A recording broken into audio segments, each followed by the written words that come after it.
At number 10, when it comes to rappers with extreme addiction issues, there is nobody quite like Ricky Hill, who is the son of the famous clothing designer Tommy Hilfiger.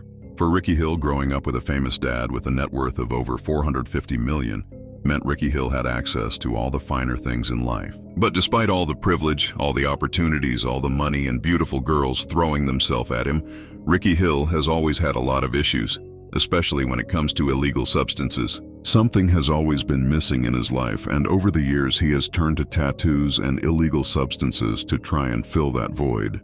I had a bad pill problem, but I would take pills every day, as far as like 10 of them, sometimes 15 yellow bars. To put things in perspective, 15 a day is absolutely insane. Let's hope bro is doing better now. I was on a lot of drugs. I developed a pill problem over like 2.5 years, just became a blur, you know? So when I stopped taking the cold turkey, I lost my mind. I had to go to a psych ward, then had to go back to rehab again, you know? What you The want? doctor said I went into a state of delirium, you know? It's just kind of like, I thought I was dreaming, but I was awake, you know? Part of the reason he ended up the way that he did was that from a young age, people have always been asking him for money. And because he had more money than everyone else, he started getting bullied.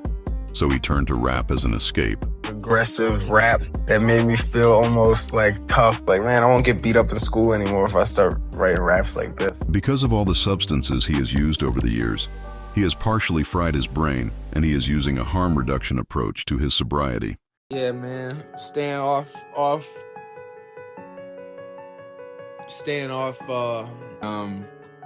drugs at first, man. It was Because of all the benzos he has taken over the years, he is really struggling with both short and long-term memory. hard, tough, boring. Ate a lot, gained weight, drank a lot.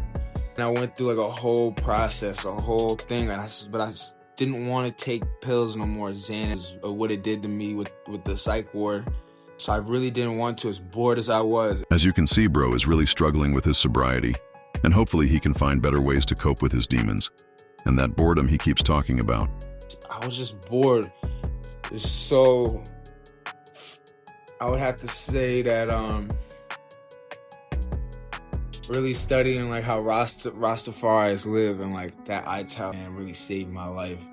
He claims that he started following the practices of Rastafarians, and making that choice is what he claims saved his life. And I don't feel bored anymore. I have energy. I don't feel like, I don't know. I don't have any taste for any kind of drugs at all. Like, In this next statement, he completely contradicts everything he just said.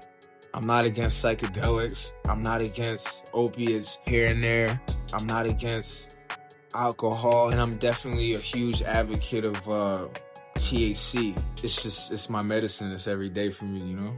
This cocktail of substances is not ideal, but at least it is keeping him alive if he's at a point where he is so far gone. And harm reduction is the only thing that works. Then who am I to judge? At the end of the day, it's his body, and he has the right to put whatever he wants inside it as long as you're not hurting others, and you're going about it safely. That's all that you can ask. I had a real tough time getting off the Xan, and I knew I wanted to stop it. I did it, but just like maybe from 2014 to 2017, I was just kind of depressed and bored and just like, I didn't really have a vibe. Hopefully he keeps making good decisions and his life continues to get better. And for anyone watching this video, use this as a reason to not get involved with illegal substances. It will permanently impact your memory and cognitive functioning. At number 9, when it comes to rappers with extreme addiction problems, there is nobody quite like Lil Xan, whose name is a reference to his favorite highly addictive pharmaceutical substance. When he first came out, his original goal was to try and make substance abuse look cool, so he can influence the youth to go down the same dark path that he went down. I wanted to make a movement, Xanarchy, about just nothing but Xan use, and that's really what I'm just trying to promote. Because of the degenerate behavior he was promoting, he rubbed a lot of people the wrong way. And after saying that Tupac was a boring rapper, everyone started coming for him. Some whack non-rapping rapper named Little Xan, Little Xanax, some pill-popping face tattooed cornball, no skill, no talent. They said that Tupac's music wasn't interesting. A little bucktooth, rabbit face looking motherfucker. You need to apologize, all right? And you don't need to apologize to Tupac or Tupac's fans. You need to apologize to whoever raised you or who didn't raise you for raising you to be a dumb little funny faced Tom and Jerry looking. You don't get to speak on anything that has to do with hip hop or rap music. All right, and while you're at it, while you got a few bucks in your pocket, you need to sue your tattoo artist for putting that scribble scrabble across your grill. Talk about Machiavelli. This little J-Cat started really going through it because of those Tupac comments, and a lot of his friends in the music industry started turning on him. All these rappers that I thought were my friends, talking on that picture of me on my plaque. Hey, how about y'all is like, DM me and actually, talk to me. Give me a phone call. Y'all know how to reach me, because I just read the comments and I was like, you know what? I thought we was cool. But all y'all fake. If you a rap dude, do not dap me up. Do not. If you think we cool right now, we not cool. During this time, he was indulging heavily in his use of the pharmaceuticals, and he was taking 4 or 5 bars a day. How many milligrams were you taking? I was probably taking 12 2 milligrams to 14 2 milligrams a day. It was really bad. While dealing with his own personal struggles with sobriety, this man was doing his best to try and get some of the love back that he lost from his reckless Tupac comments. But for real, I gotta say something. The media twisted my words. I think Tupac is a legend. Tupac is definitely a legend. That's what's up. Tupac a legend. They just twist your words and they want you to hate me. Don't hate me. Unfortunately, it didn't work.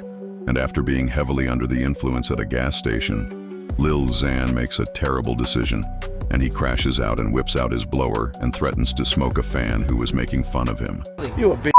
Hey, yo, bro. Look at this little bitch, homie.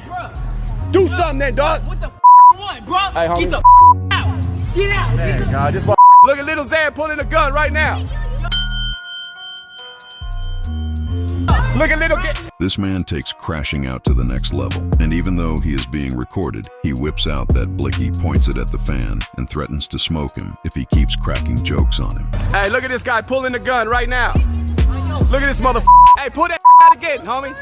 Next, he whips out both his blicky and his liquor, and starts waving around his blicky and liquor as he talks smack to the heckler.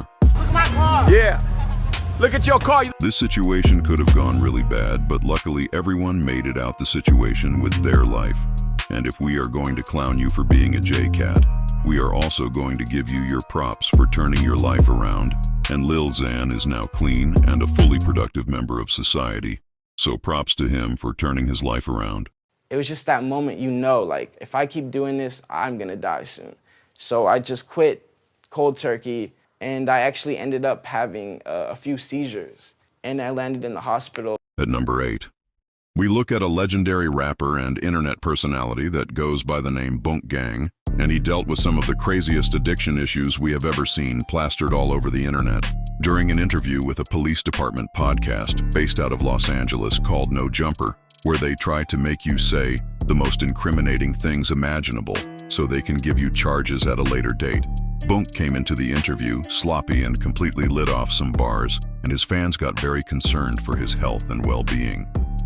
Anyway, I feel like we've covered a lot here. You think we covered it not a lot, or you think we covered it enough? Enough, I would say, yeah. Enough? Yeah. I feel like I know what's going on now. As you can tell from the video, this man is extremely intoxicated and barely able to articulate a proper sentence. What happens next when he tries to leave the interview left fans even more concerned. Shout out to the homie Bunk. This is a really bad look, and for anyone watching this video that is considering using illegal substances, this is what you're going to look like if you do. So it's best to stay on the straight and narrow path unless you want to end up looking like this. This interview came at a time when Bunk was the most famous he would ever be.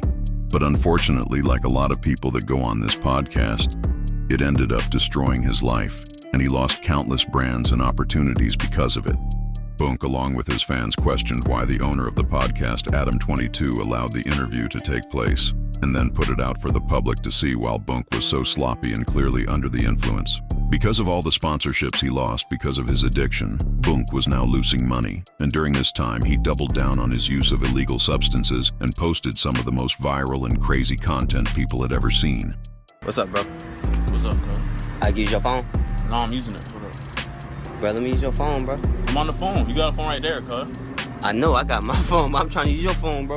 Nah, bro. Nah, you green, I can't use your phone, bro? Nah, bro, you got a phone right there. He then swipes the phone and takes off running, which shows you guys why you should never lend your phone to strangers, especially ones covered in face tats with a camera following them. In this next clip, we get to see Bunk running off on the plug, something that is extremely dangerous, and something I don't recommend anyone to try. 1 million views is not worth your life. What up, bro? What's happening, bro? I got them things for you, boy. That's Bet it up. Yeah. Getting them perks, you know what I'm saying? What's up? You got that 50 for me? 50? Yeah. You change prices? Nah, bro, you already know the same price, bro. Once again, bro runs off with the property, but this time he has a dealer on his tail. Stop playing. I ain't playing shit. I ain't playing shit. What you mean? You gonna hop out your car, stupidest thing you can do. You hop out your car, get a boom gun, you don't never know you got bumped. And I'm riding in the whip. What you mean? What you mean? He got out the car. What you mean? Boom gang, a lot of gang. Let's go. The more crazy and reckless he gets, the more views he gets.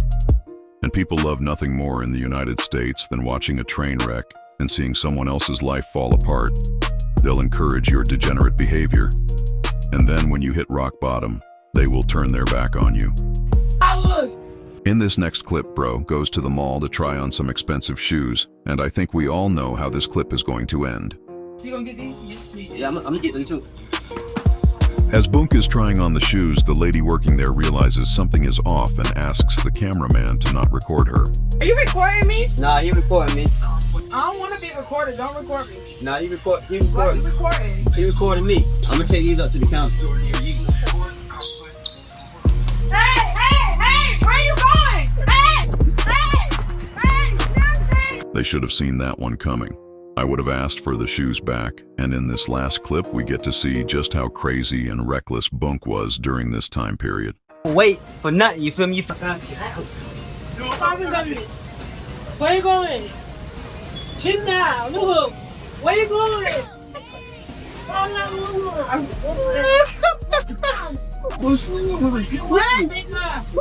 Look how reckless he is, bro. Has no fear of getting arrested during this time period of his life. He would literally do anything to go viral. Yo, never wait for you, feel me? You don't wait for them. They take forever, you know what I'm saying? Don't wait for them, hey. After going through all that craziness, there was light at the end of the tunnel, and Bunk is now fully clean and a law-abiding and productive member of society. He has really turned his life around and should be an inspiration to those who are struggling, that things can get better if you work at it. At number 7, when thinking about rappers with extreme addiction issues, Little Lotus is the dictionary definition of an addict. Bro's got creepy long hair that's extremely greasy, a face full of face tats, and a blank stare from years of substance abuse. Ever since his mom grounded him in middle school for staying out past his curfew, he has been hating the world and on a downward spiral. When Kylo Ren, who is the bad guy from Star Wars, didn't get casted for the new movie, he completely crashed out, got a bunch of face tats, and became an emo rapper by the name of Little Lotus.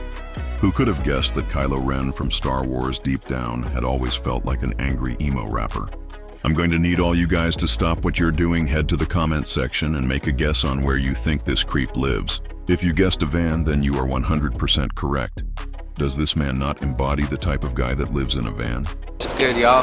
My name's Smart Death, Lil Lotus, who's in the venue shotgunning beers. He seems to me more like a needles and painted nails kind of a guy.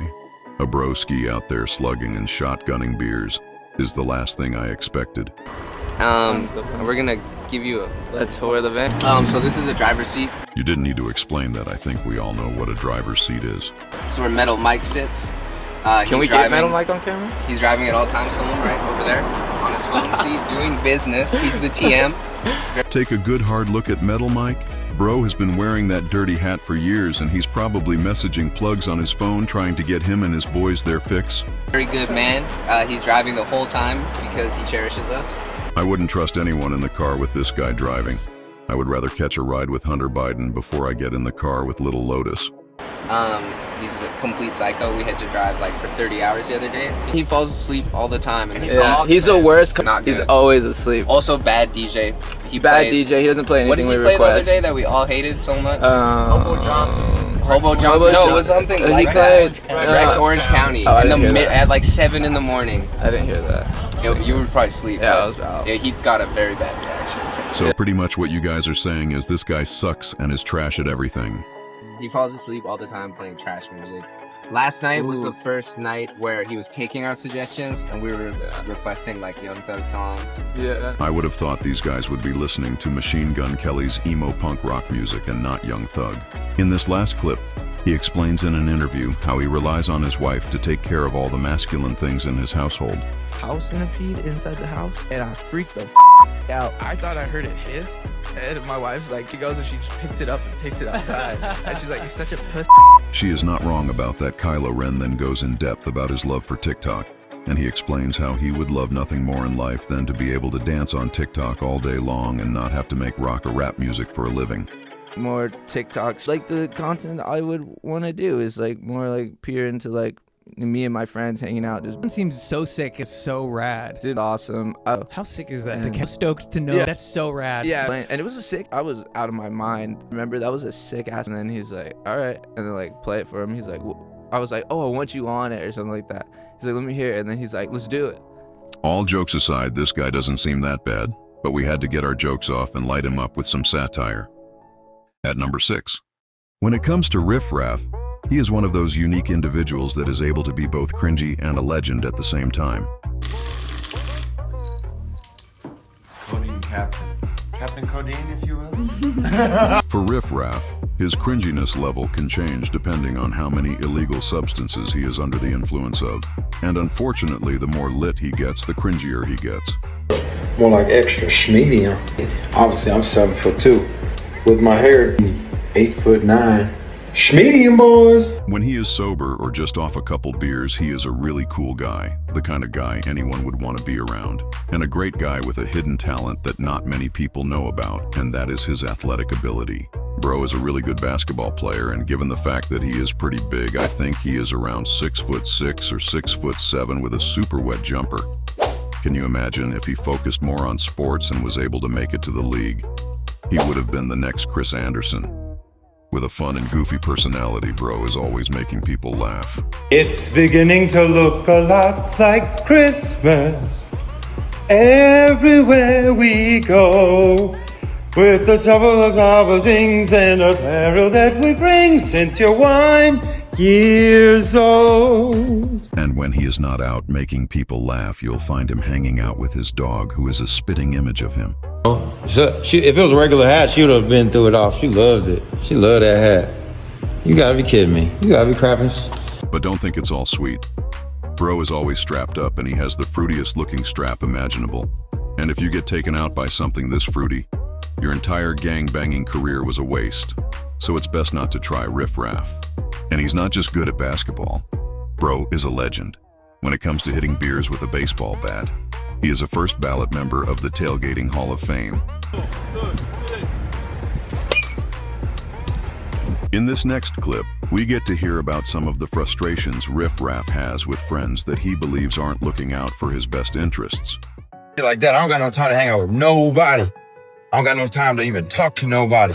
So if you're sitting there saying you're friends with somebody, you see somebody drowning, and then when they need help, then you don't do nothing for them, then why are you even associated with them? Unfortunately, this man has not developed healthy coping skills, and when he is frustrated about something, he is known to turn to illegal substances as a coping mechanism.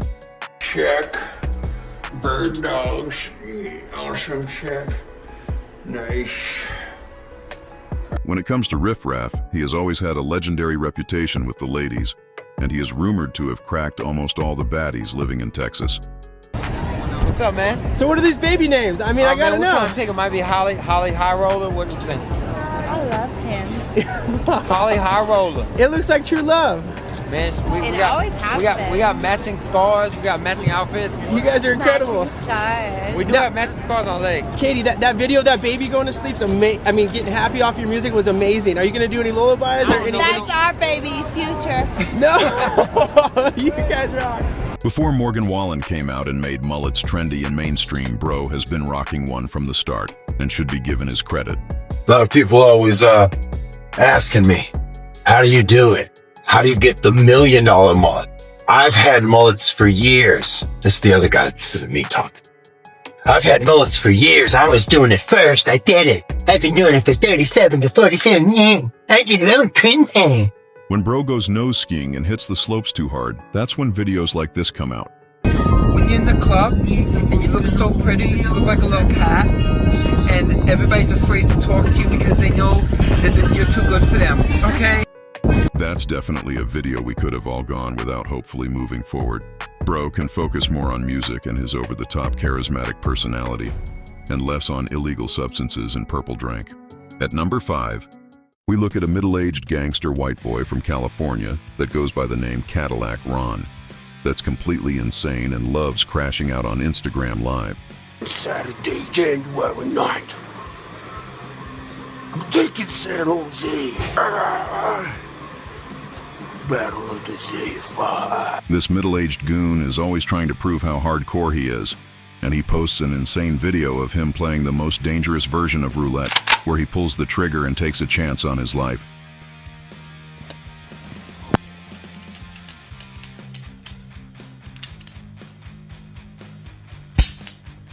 This paints a clear picture of the kind of guy we're dealing with, someone who is extremely unstable and someone who you wouldn't want to be alone in a room with. And this is why you should never get involved with illegal substances. Instead of getting a job and taking care of his family, this middle-aged goon and his friends do this on a Tuesday night.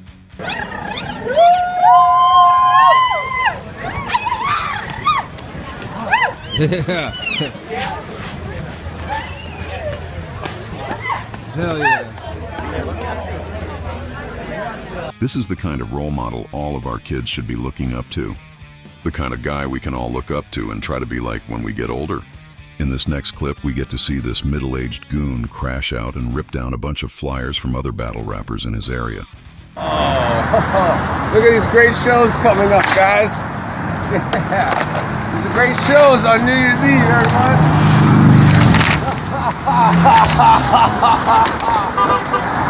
In this next clip, we get to see this middle-aged goon looking like a pirate ready to go plunder some gold after getting into a fight.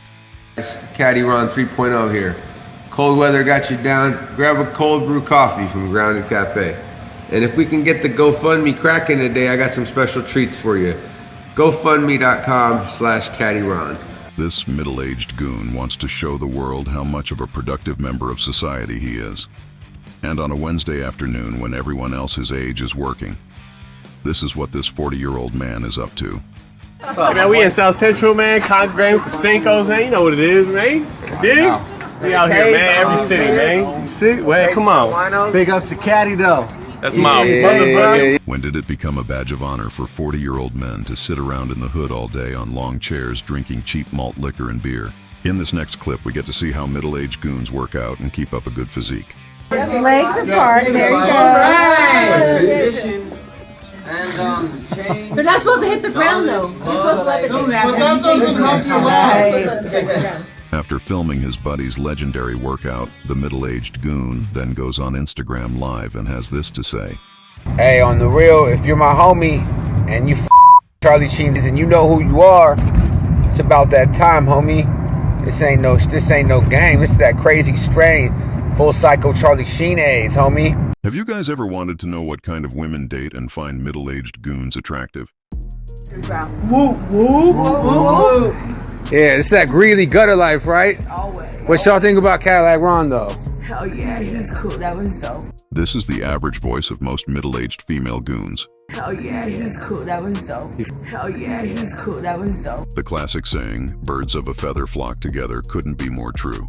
In this next clip, we get to see two of our favorite middle-aged goons, Lush One and Cadillac Ron, hanging out at a battle rap concert. And you know I shine, no front. Doesn't really matter, no I don't front. Cause I represent the wheel. And all your cool kids and pigs never hesitate to squeal. Cause I kick it off the top of the head. Keep it locked like a grip. In this next clip, things start to get scary and we get to see a video of Cadillac Ron showing off his arsenal of illegal straps. He follows that up by posting a video of him engaging in what appears to be the abuse of illegal substances. My crack. You can have mine. This guy lives an extremely dangerous and reckless lifestyle, and after using a bunch of illegal substances, one of his buddies snaps and he records him crashing out on Instagram Live. First, his buddy loads up a strap. What are you doing, man? Listen, Dave, right? This ain't no white boy shit. This the crazy Asian shit. We don't use no paintball gun. Even if they were just joking around pointing loaded straps at your buddies, while under the influence of hardcore substances is a recipe for disaster. It doesn't take much for someone to accidentally pull the trigger and for this to end in tragedy. At number 4, we look at a hardcore feminist from California that goes by the rapper name Brooke Candy, and she hates nothing more in life than men, especially Caucasian men. Just the presence of a white man is enough to get her blood boiling. I have absolutely no filter, say what's on my mind, do what I want, and you may think I'm on crack by the way that I look, but maybe that's just because you don't understand the future and you don't understand what style is, you don't understand fashion, so you're just stupid. Based off the way you look and act, that would not be an unreasonable assumption to assume that you are puffing on some Hunter Biden. You know you've gone overboard when even the old Democratic president thinks your content is too over the top. Barack Obama said, the I just watched, Barack. I understand, Barack, you have a lot going on. You're incredibly busy. You have a lot of pressure you're under. And you might not understand my lifestyle, but I feel like your daughters do. If you're a Democrat, why are you trying to give poor old Barack a heart attack, bro? Is a good man just trying to enjoy the back nine, having a daughter end up like you has to be any father's worst nightmare? This is one of those rare things both Republicans and Democrats can agree on. But it doesn't stop there. Next, Michelle catches a stray. Also, Michelle is really ratchet, okay? What show was it on? The Ellen show? No, she was dancing with someone. She was doing like the doogie. She then gets really upset and goes in on Barack Obama, who was the same person she claims she used to look up to as a hero. Honestly, Barack, you make their assumptions about me because I'm a white female rapper. And you can make your assumptions and do whatever you want because I'm gonna keep being successful and you're gonna just keep being negative and wasting 5 minutes of your life writing rude comments on my videos. And thank you for watching. Wow, he really let her down when he commented on her video. In this next clip, Brooke Candy responds to a fan who is concerned with her hygiene. An elder said, I swear on my life, I saw a tampon string. Twerking with strings all showing, not cute. That's quite repulsive if you think about it. A tampon string. My friend, who was in the video, who's an amazing chick, she's so hot, was wearing a bikini that strings were really long, bouncing. She was twerking her ass in a bathtub. Obviously, we're stupid and we would let our tampon strings hang out. Also, period blood is totally natural and fierce. You guys can do with that statement what you want. She wasn't over the comment Barack Obama left under her video, and she had this to say in rebuttal to his comment. I'm gay. First of all, I'm gay. I can say whatever the f I want because it's the lifestyle that I lead. I'll say what I want and you can kiss my ass, honestly. These were kind words she had to say to her fans who look up to her as a role model. F you all. I don't give a f if you like my video. If you understand what I'm doing, great. Then you're intelligent. And if you hate me, you'll end up loving me, trust me. Even if you don't want to see me, you're gonna be seeing me all over the place, so get used to it. Thankfully, that never happened, and her 2 minutes of fame were up years before this video was ever made. At number 3, we look at a crazy video where a strapped-up suburban dealer robs his customer. What you want? Is this 200? Yeah. Alright, merch. So what's gonna happen is you're gonna have to get out of my car. Okay. And I have no tree, and you're not getting shit, and you're not saying shit to nobody, and if you do, it's that. Alright, so get out of my car. This was an absolutely terrible business decision made by the suburban trapper. If Buddy's gonna spend $200 for an O, imagine how much you could have made off him over the years. But now, because of what you did, that cash cow is gone. Before this kid ever gets in the car, you can tell he senses something is off. And that is why you should always go with your gut instinct. Is this 200? Yeah. Alright, merch. So what's gonna happen is you're gonna have to get out of my car. Okay. And I have no tree. Look at poor Oliver's face when he finds out he's about to get robbed. Bro should have trusted his gut and never got inside that car. But the real clown in the situation goes to the dealer who just fumbled the bag. At number 2, we look at one of the most respected white gangbangers in all of the streets of Los Angeles.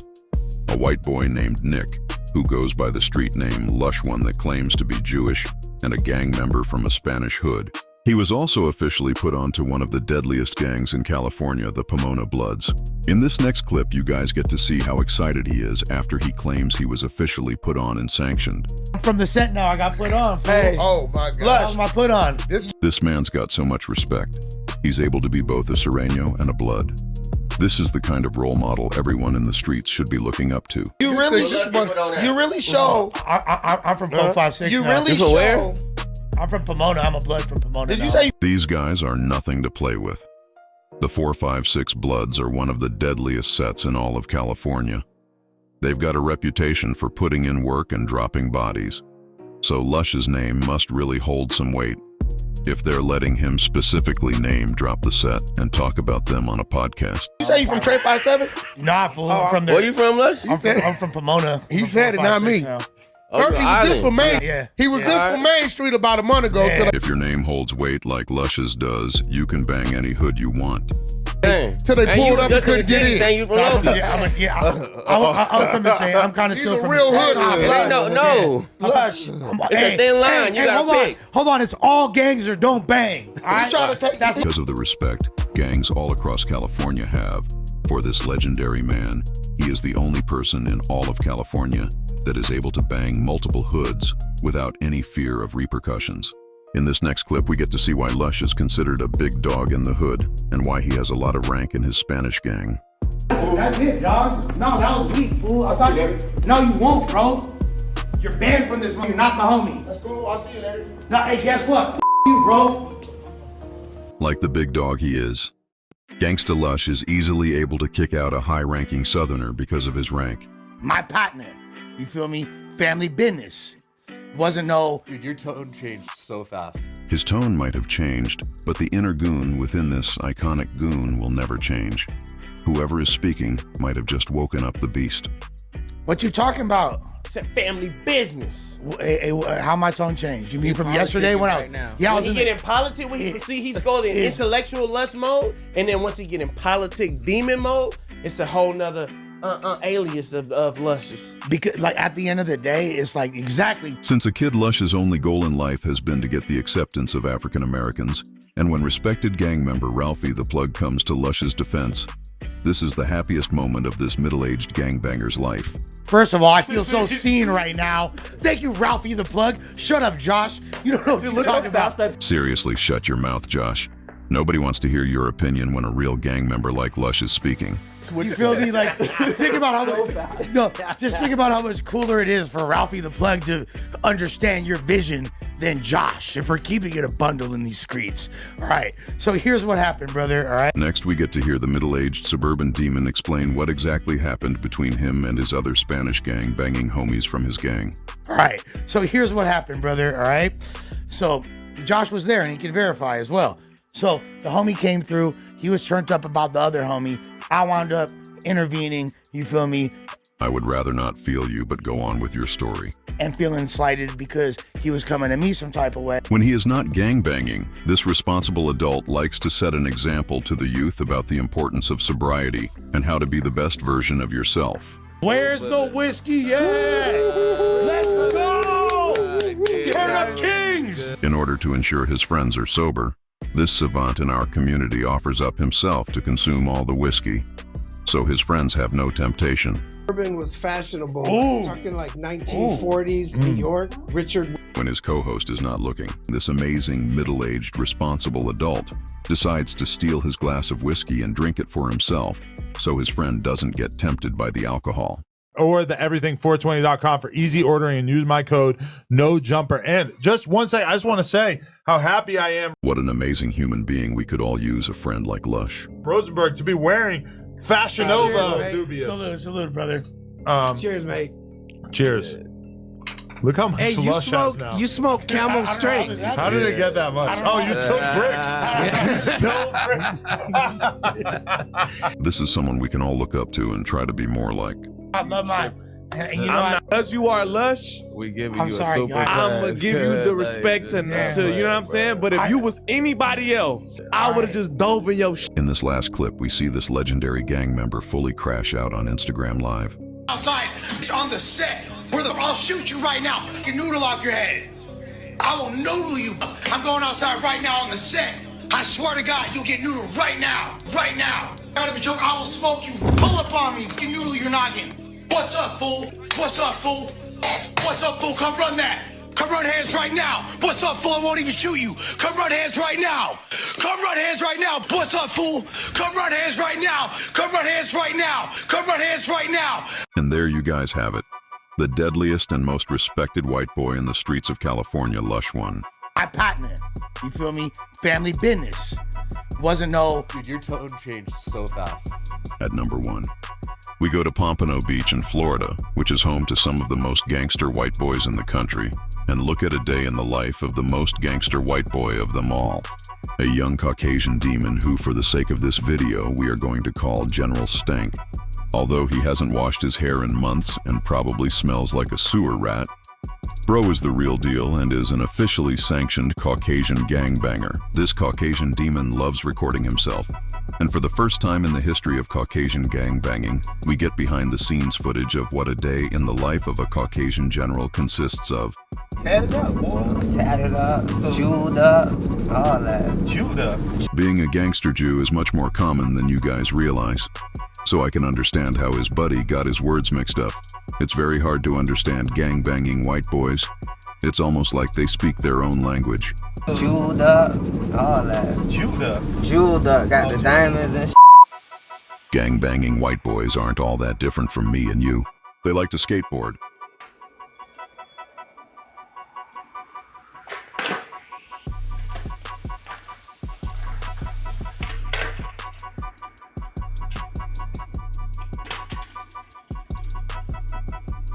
They like to play basketball.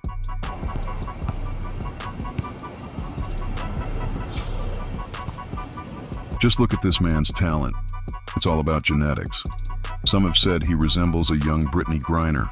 If you put these two side by side, would anyone be able to tell who is who? The biggest difference gangbanging whites have from regular white boys is the food they eat. Suburban goons love sugar, and as you will see with General Stank, Bro only eats foods that contain large amounts of sugar. Here you can see Bro enjoying a water ice. And here you will see Bro cook up a feast for a good old-fashioned date night with his old lady. But don't get it twisted. Suburban goons still have a tiny amount of white boy left in them. And because of that, it's pretty common for gang-banging white boys to snack on some sushi while riding around with the homies. When suburban goons aren't eating Captain Crunch, they are known to indulge heavily in mind-altering substances. Look how it oils up at the bottom. And aren't you supposed to feel like a Jolly Rancher? My mom was like, God, he wrote you so many. Like, it was like half a liter or something. Hi guys, my name is Melvin, and I'm a dope snorter. He should use that fake voice more often. He's much more articulate and easy to understand. Because of all the mind-altering substances suburban goons are constantly indulging in, they are known to put their life and the life of others in danger. And here you can see a dangerous situation where General Stank gets so intoxicated to the point he nearly burns down his car. too and you set your car on fire.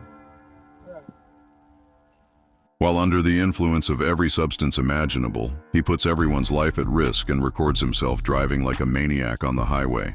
The biggest problem with suburban goons across the country is the fact they always feel like they have to prove something, and because of that, they're always filming themselves committing crimes and waving around straps.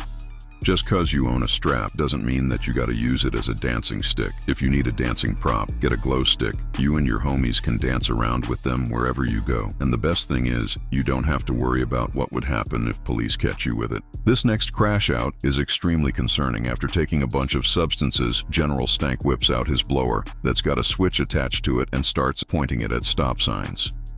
General Stank, who hasn't showered in over a decade, wants to see what's growing behind his disgusting dreadlocks, and decides to film himself scratching through piles of dandruff and dreadlock sweat on Instagram Live.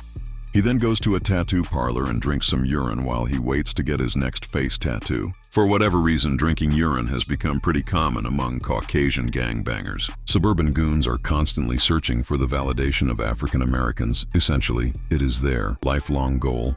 If a bunch of African Americans are having a party and they feel uninvited and unwanted, suburban goons are known to climb in through the window and invite themselves. They've also got a really strange choice in pets. Instead of getting cats and dogs like your average American suburban goons prefer to have a pet pig, which they treat and care for like a dog. Suburban goons still haven't gotten with the times, and they like to catcall every single girl they see. These guys are so aggressive. Sometimes they'll even catcall a man with long hair that they mistake for being a woman. I seen a nice little babe on walking across the street on. I said, ooh, me like that on. Let me get a piece on. She said, what you speaking that Juve on? I said, no, me not 400 degrees on, just that linga on. We gotta run that back. Imagine walking or driving to work and then getting harassed by this guy. I seen a nice little babe on walking across the street on. I said, ooh, me like that on. Let me get a piece on. She said, what you speaking that Juve on? I said, no, me not 400 degrees on, just that linga on. Suburban goons will literally flex anything if you hand them something they do not know what to do with it, other than go on Instagram Live and start flexing. So when someone hands him a fruit cup because they think he looks unhealthy and could use some fruits and vegetables, he has no idea what it is and that you can actually eat it. And he starts flexing his fruit cup on Instagram Live as if it's a Rolex or something of value.